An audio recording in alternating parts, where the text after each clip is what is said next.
Umoya kaChristmas usibetha kamnanjana ngaphakathi kwalomakhiwo ozombelezako. Ngaphakathi uzintezi ngentezi. Nanzi ezithujileko.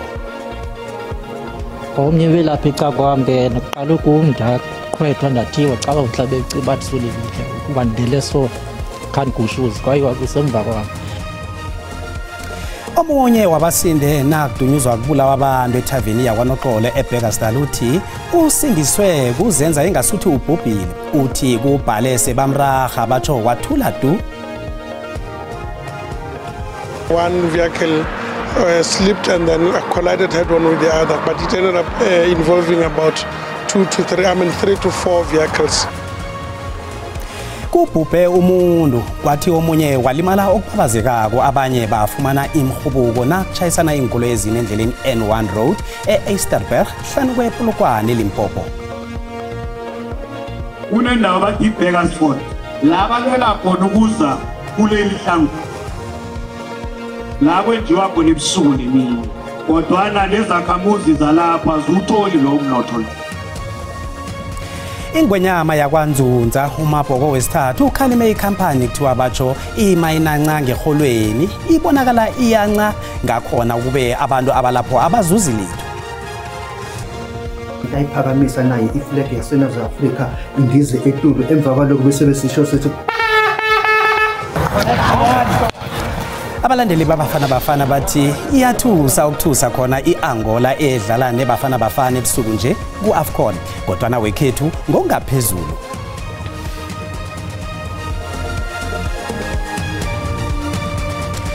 Kungomvulo omuhle okhamba nomoyana kaChristmas siyalochisa emakhaya begodu siyanamukela indabeni zesidebele kuSABC 1 akwande sitshaba sikhosi.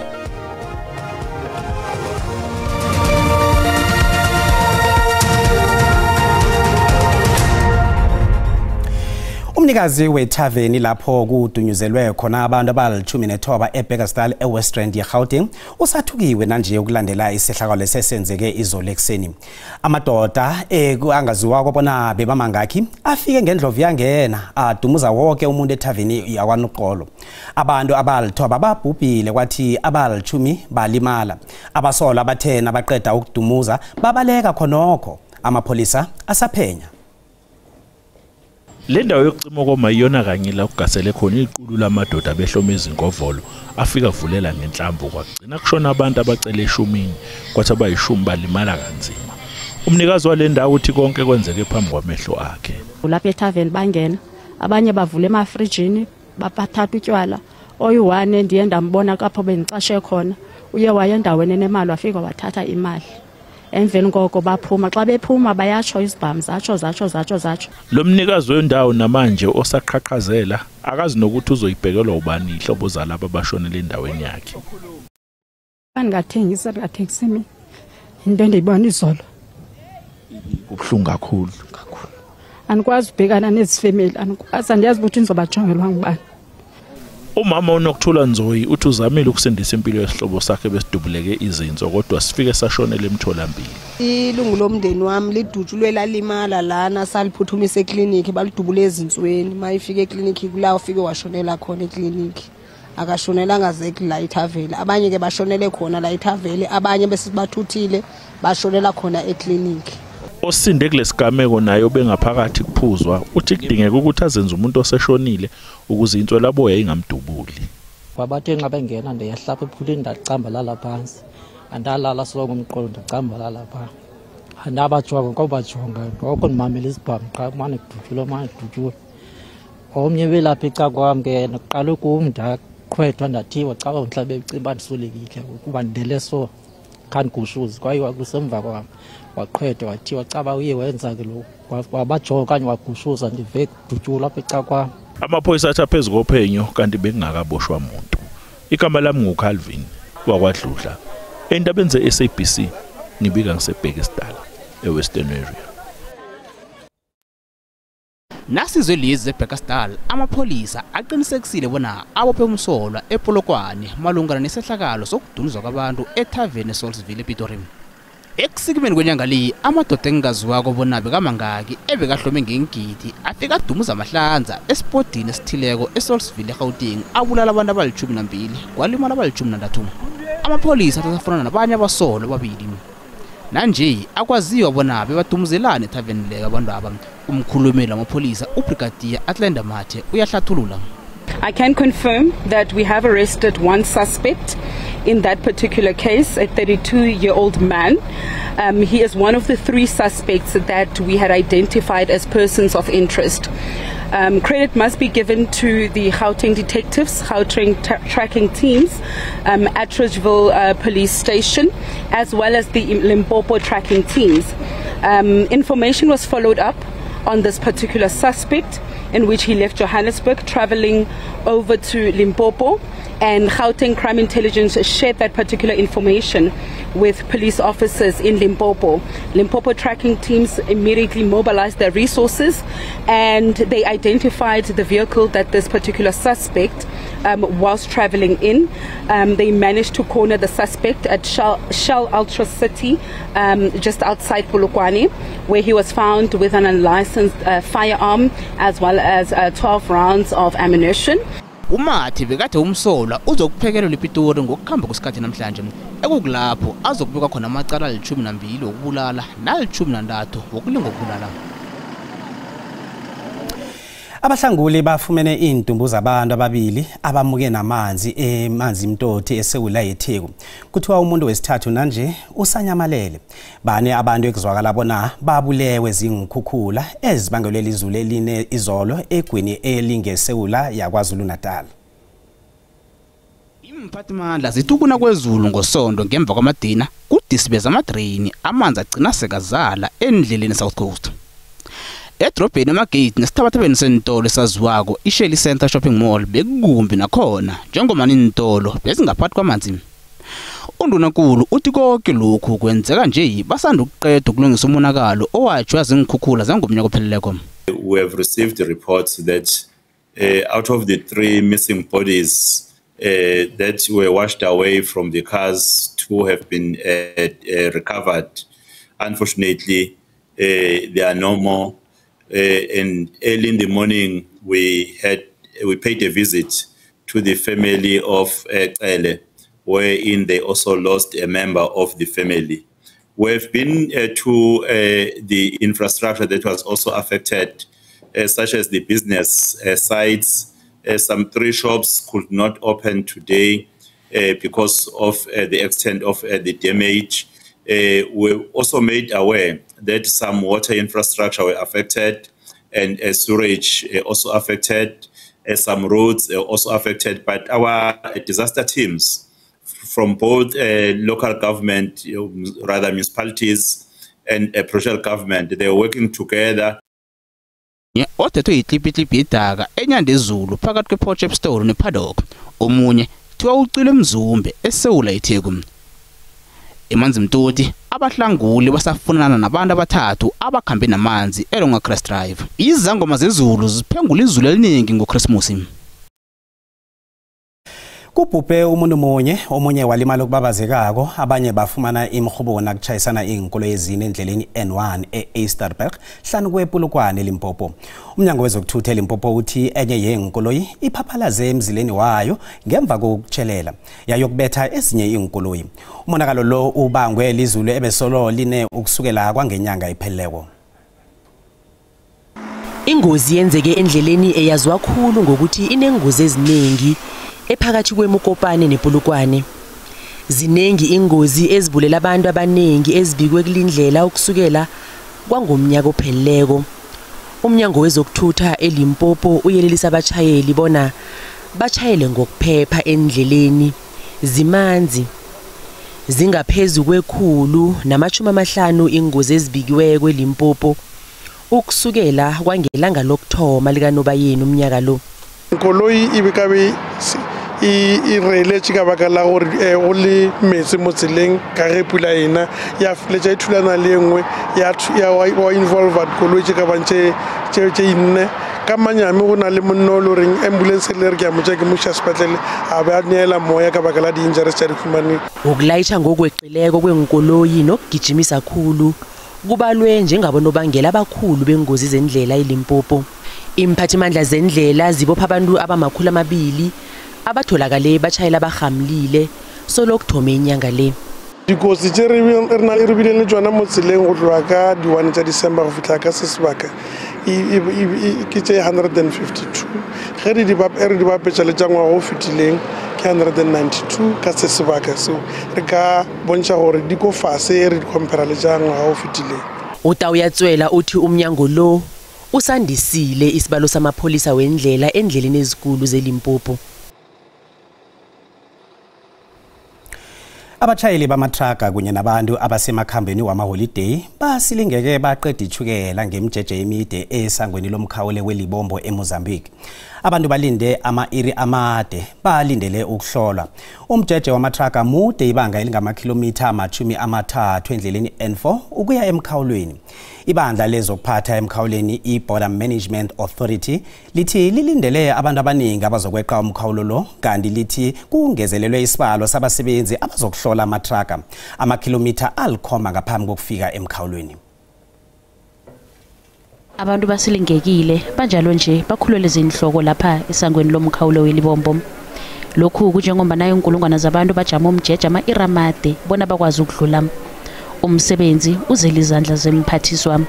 The queue is very slow today, so you're not sure what's going on. It's really frustrated. People are tired, so we've been here for like more than 3 hours. Well, my frustration is just that there were some people going through the queue in front of us. Endleleni iN4 inkolo ezilandelana emaduze nakumatraka ajama umjeje omude ibanga elide. Abanye abatshayeli bamatraka banamalanga basemjejeni njenganje sele baphela ihliziyo. I was here since on Saturday late and then Sunday, today's Monday morning. I'm still trying to get in the border. Ibandla lezokuphatha emkhawulweni i-Border Management Authority ithi lilindele bona sikhuphuke isibalo senkoloyi lapha kodwa nalinethemba lokuthi sizokudluliswa msinyana. In the past 2 days, we've been at least sitting at around 25,000 people that we've been able to process from South Africa going into the Mozambican side.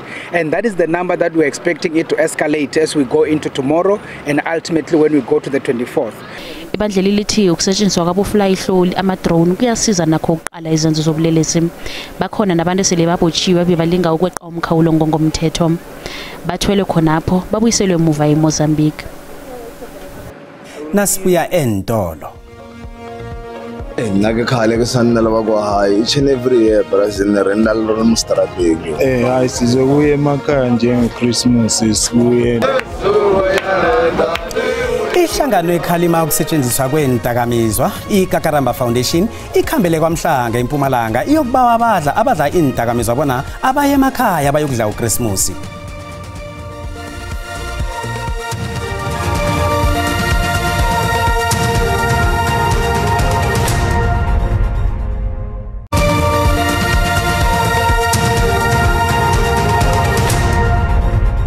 Ubukele indaba zesindebele kweSABC 1 nawo sanda ukufika siyakwamukela nawe ziyatholakala nenkundleni ezahlukahlukene indaba ezinazikuphundileko uyazithola ku SABC Plus YouTube Facebook asirage naso. Ihlangano elisana nokusetshenziswa kwendakamizwa iKakaramba Foundation ivakashele ipambano ndlela yakwaMhlanga eMpumalanga elidzaba lendakamizwa ngomnqopho ukukhuthaza abantu abahlala endaweni le abasebenzisa indakamizwa bona babuyele emakhaya bayokudla uChristmas nemndeni yabo. Ipambano ndlela le sakhe sayivakashela ngenxa yokuthi lidzaba lendakamizwa abantu abaningi abatsha abasebenzisa indakamizwa babuthana khona babheme bebahlabane nomjovo wenyawupe. Ngikho lokho kusikimisa iKakaramba Foundation yathi akhe bahlulukele ekhaya kwanje ke bayokudla ingikhanakana zikaChristmas nemndeni. Babuyele emakhaya because ama families wabo laba abadinga and the Christmas is one day la kungajajwana khona so esizobakhomba ukuthi no siyabathanda. Phambilini lo msebenzi wenziwa ngokusebenzisana noMasipalata eThembisiliyani. Isiphathiswa sabantu abatsha kuMasipalata lo uSimphiwe Mahlangu uthi njengoba nakuyinyanga eleli sangena uBandonga nje bathonyeke nangendlela elutsheli lisebenzisa ngakhona inalidinye lokhuyana lisebenzisa indakamizwa ngokuzihlaba emzimbeni. Sizokuba encourage also abantwana bekhaya abanyana begodi balise ubhema basherelane inalidi. Bemateksini bebakhona. Abanye siyabaduma konke la emarenkeni kusho at least njengoba kuyiwa kuma Christmas nje nabo abanye laba khona ko 2 or 3 k emakhaya ngoba ama family yabadinga. Abasebenzisa indakamizwa baphefumule nganasindlela.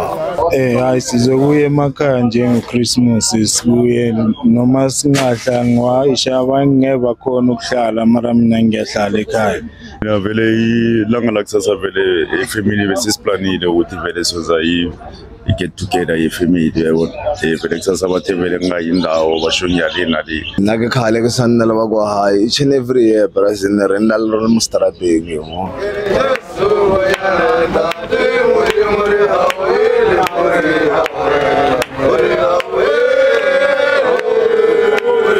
Abasebenzisi bendakamizwa bathi bayafuna ukulumula kodwa indawo ezilumulisako ziyabiza. Endabeni ze-SABC nginguComfort Masombuka kwaMhlanga eMpumalanga. Udlule ngempumelelo umnyanyo wesikhumbuzo seNgwenyama yakwaNzunza unyabela eholweni lapho kuzwakele nenkulumo ekhalima ukuziphatha okungaphandle kwesandla kezomnotho esikweni lesitshaba samaNdebele. iNgwenyama uMabhoko wesithathu wethule inkulumo eya esitshabeni emnyanyeni wehlandla lama-55 wesikhumbuzo seNgwenyama yamaNdebele wakwaNzunza unyabela eholweni lakoNomtshahelo eRosenekal eLimpopo. Sithumele uComfort Masombuka bona ayokuba lilihlo nendlebe yethu asizwe bona ukhambe njani. Lithe lingazwakala igama lokuthi nanonyaka kuyayiwe eholweni lakoNomtshahelo mbali isitshaba savela amahlangothi wonke welizwe sachinga khona. Banye bayama nomlambo omkhulu iBhalule bancamela ukuyokukhumbula iNgwenyama unyabela kaMabhoko owakhosela isikosi uMampuru wesibili wesitshaba sabapedi eholweni bewalwa nombuso wobukoloni weTransvaal.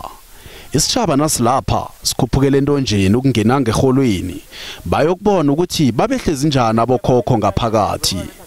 Eholweni entonjeni koNomtshahela ngikho-ke la amaNdebele ayephephela khona lokhanakalwa nombuso wobukoloni.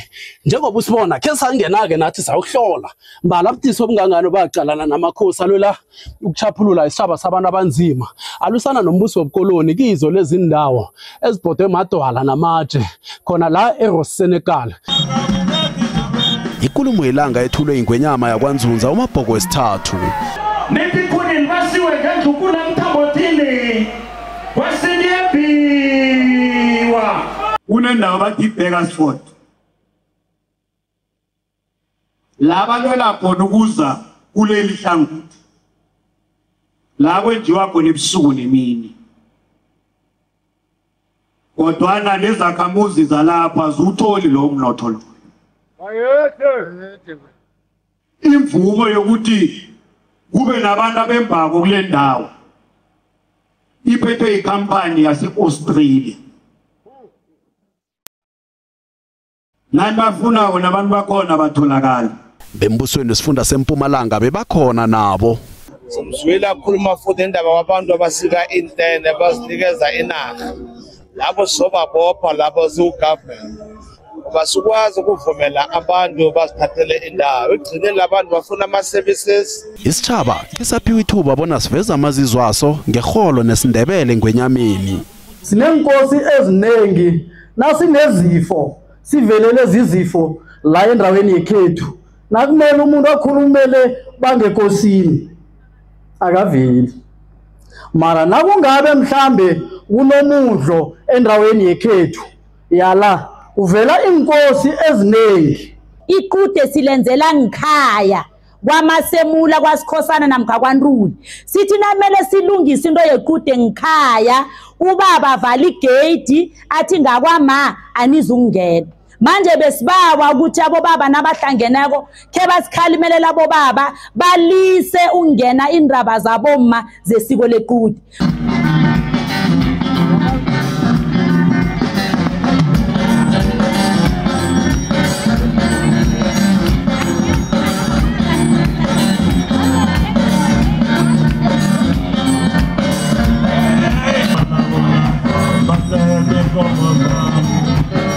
waba nesitshaba samandebele bona sihloniphe isiko lokukhuliswa komuntu omduna lengoma njengoba nakulindeleke ukuthi isiko heli liphethe umnyaka ozako esitshabeni samandebele wakwanzunza. Kanti-ke nezenzo zokusela utshwala lokho abantu abatshana bezindaweni le uzikhalime ngamagama abukhali.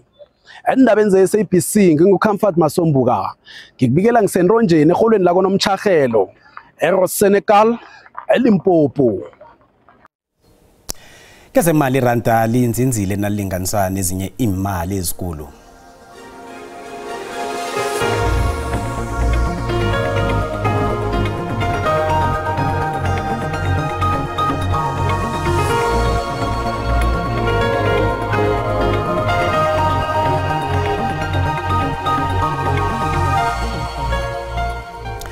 Kanti kezemidlalo kusele isikhathi esingaphasi kwama-hour amabili ukuthi kuthome umdlalo we-AFCON ophakathi kwebafana bafana ne-Angola. Iinqhema lezi zibotshelwe ku-Group B. Ibhigiri ye-AFCON ivule ngomdlalo wayizolo iMorocco ebasingathi bayo nayibetha iComoros. Kwathi namhlanje ngemva kwamadina nge-hour lesine iMali yabambana neZambia. Kanti olindo ngamehlo abovu umdlalo nguyokuthoma nge-hour lekhomba ebusuku nje ophakathi kwebafana bafana ne-Angola eziku-Group B. I-Angola iqinile seyijayele ukudlala kuleli phaswana hayi beyifike nesigabeni sama-quarter final. Nanyana kunjalo umbanduli webafana bafana Hugo Bruce uthe unethemba lokuthi isiqhema sakhe usibophele saqina. Woke amathemba aphezulu kwebafana bafana eyakhona ukubuya nemendlela yethusi ngomnyaka opheleleko ngemva kokubetha i-DRC kuma-penalty. Umdlalo namhlanje uyokurhatshwa bunqopha ku-SABC 2 ku-SABC Plus emahlelweni wezokuthintana we-SABC kunye nemirhatshweni ye-SABC. Kanti ikhasini lethu le-Facebook sibuzile ukuthi njengomana ibafana bafana idlala ne-Angola nje esikhathini esingaphelisi ihliziyo emdlalweni we-AFCON siyazi bona amaphapho aphezulu. Ukubona njani wena mbukela umdlalo lo? South Africa yandlula izondlula nje 2-0 ngeke siyibone Angola nganix. Kanjani namhlanje ibafana bafana siba nawo 3 point.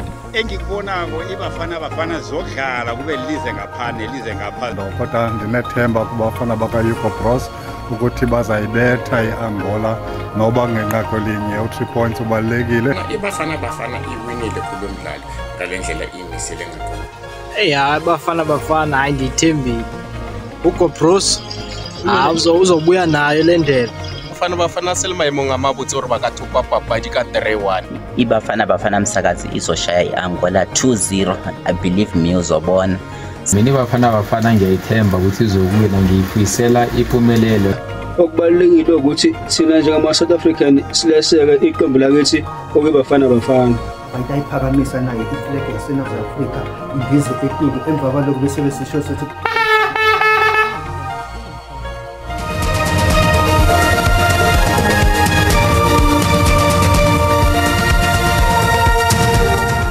kwamambala siyifisela ichuti bafana bafana mbukele ekhaya lotshani ngomvulo napho ubujamo bakho bezulu sibona lapha livulile ngale ngeCape Town kodwa phakathi nenaga yeSouth Africa lapha ke Northern Cape nangale ke ngeFreystata amathuba wezulu nge60% manengihle amathuba wezulu ukusukela lapha endaweni zangale ngakwaZulu Natal phakathi nesifunda ukuchinga lapha eMpumalanga ngeGauteng nangale ngeLimpopo besitholeke nesilemukiso ngazo lezi indawo kusasa sibona amathuba wezulu abuyela khudlwana ke ngale ngakubo Appington nge60% khulukhulu nalapha ke esifundeni seFreystata ukuza ngapha ngesifundeni sangale ngeMpumalanga Kapa sicalele ukuthi ngisiphi isilemukiso esisitholileko ebusuku obu izulu likhulu hle khulukhulu lapha ke endaweni zephulukwane yeniyelele kulezo ndawo ukwehla njalo uze ngapha ngeMpumalanga Kapa chinge nangale ke ngeNorthern Cape ukunamhlanje sikusasa sibona lapha ke godwa izulu elikhulu nemjujo eduma kumbi ikhona phakathi nendawo yeSouth Africa siyakusuduka ukwazi ukubona ukuthi anjani amazinga okuchisa sithome lapha ngesifunda sangeGauteng lifuthumele endaweni eziningi Pitori nge27 Brocosprate nge26 siyalapha ke eLimpopo ifuthumele nayo endaweni eziningi kusemusina lapho kuchisa khona nge32 asiye lapha esifundeni seMpumalanga naso ke sifuthumele endaweni eziningi lapha esikhukhuza khona ke kuyachisa nge33 siyalapha ke esifundeni sangakwaZulu Natal sona ke siyachisa endaweni eziningi kufuthumele eDurban nalapha eKokstad nge29 asiyokucalela isifunda sangale ngeMpumalanga Kapa indawo eziningi ziyachisa nalapha ke endaweni zeMthatha chise khulu nge33 East London ifuthumele nge27 ijingalanga Kapa ikapa leya-ke eCape Town futhumele nge-27 lapha-ke eCape Agala sikhona-ke kupholile. eNorthern Cape sibona-ke nazo indawo eziningi kuyatshisa hle eSpringbok khona-ke kubuya nganeno kufuthumele nge-27 kuseFreystata-ke lapha sibona khona endaweni eziningi nakhona kufuthumele kuya ngokutshisa nangaleke endaweni zange Northwest. Asibonane kodwa ngesikhathi esilandelako. Dido.